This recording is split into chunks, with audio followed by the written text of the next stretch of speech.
నా జుట్టు రోజూ చేతి నిండా వచ్చేదే. షవర్లో, దువ్వేటప్పుడు, దిండు మీద అన్ని చోట్ల జుట్టే కనిపించేది. నేను భయపడ్డాను. ఇంకొన్ని నెలల్లో నాకు జుట్టు పోతుందా అని.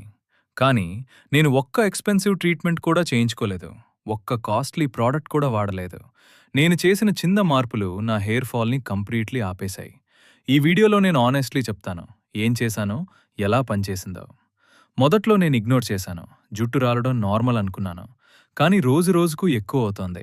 మిర్రర్‌లో చూసుకుంటే తల పై భాగంలో జుట్టు తక్కువ అవుతున్నట్టు కనిపించింది. అప్పుడు నేను సీరియస్‌లీ తీసుకున్నాను. కారణాలు వెతికాను. నాకు తెలిసింది ఏమిటంటే నా తప్పటడుగులే నా హెయిర్ ఫాల్‌కి కారణం.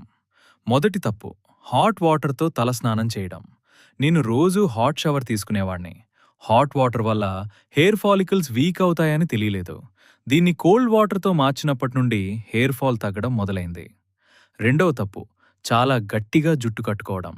టైట్ పోనీటెయిల్ వల్ల హెయిర్ రూట్స్ మీద ప్రెషర్ పడుతుంది.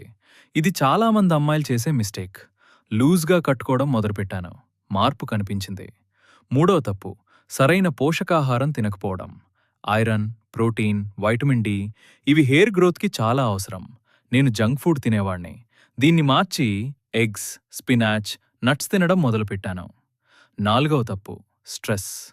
చదువు, ఎగ్జామ్స్, ఫ్యూచర్ గురించి చాలా వరీ చేసుకునేవాణ్ణి. స్ట్రెస్ వల్ల హెయిర్ ఫాల్ చాలా పెరుగుతుంది అని తెలిసింది.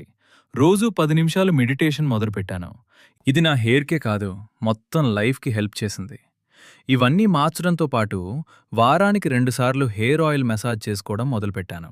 కోకోనట్ ఆయిల్ లేదా క్యాస్టర్ ఆయిల్ వేళ్లతో జెంటల్గా స్కాల్ప్ మసాజ్ చేయడం వల్ల బ్లడ్ సర్క్యులేషన్ పెరుగుతుంది. హెయిర్ రూట్ స్ట్రాంగ్ అవుతాయి.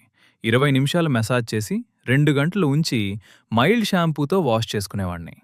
మొదటి వారంలో పెద్ద మార్పు కనిపించలేదు.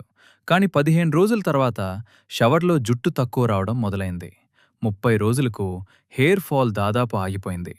45 రోజులకు కొత్త హెయిర్ గ్రోత్ కూడా కనిపించింది. నాకే నమ్మకం కలగలేదు. మీకు కూడా హెయిర్ ఫాల్ ప్రాబ్లం ఉంటే ముందు కారణం అర్థం చేసుకోండి. తర్వాత ఈ చిన్న మార్పులు చేయండి. ఎక్స్‌పెన్సివ్ ట్రీట్మెంట్స్ కంటే ముందు బేసిక్స్ సరిచేసుకోండి. వీడియో నచ్చితే లైక్ చేయండి. మీ హెయిర్ ఫాల్ ఎక్స్పీరియన్స్ కమెంట్లో చెప్పండి. ఛానల్ సబ్స్క్రైబ్ చేయండి.